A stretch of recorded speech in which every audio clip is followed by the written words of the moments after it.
Può un gregge fare notizia? Sì, almeno quando staziona lungo strada Ovest, a 2 passi dal centro di Treviso. E la dimostrazione sono i passanti che guardavano incuriositi, i bambini divertiti, le auto che rallentavano con i conducenti colpiti dal singolare paesaggio di pecore circondate da cemento e asfalto. Perché diciamola tutta, è già un evento trovare un lembo di verde abbastanza grande da ospitare 500 capi, poi mettici anche gli asinelli e qualche capretta e il gioco, pardon, lo spettacolo è fatto. Di scena da questa mattina all'altezza dell'incrocio per San Pelaio, con tanto di clienti della pizzeria che sono rimasti qualche istante in più fuori per godersi questa vista rilassante. Del resto le pecorelle, oltre che per dormire, erano un tempo usate per l'intervallo in televisione e forse anche adesso ci ricordano che ogni tanto un intervallo tra un impegno e l'altro ci sta, anzi ci deve stare.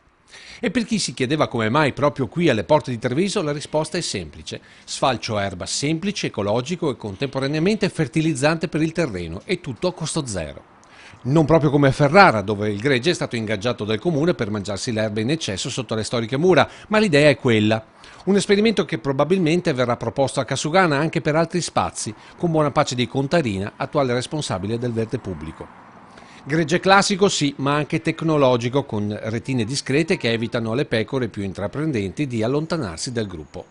Ringraziano i cani che per un giorno, anziché fare da pastori, se ne sono stati comodamente sdraiati all'ombra, sgranocchiando un osso e ad osservare i curiosi, come la nostra telecamera, con l'espressione «Beh, che c'è di strano? Non avete mai visto un gregge a Treviso?»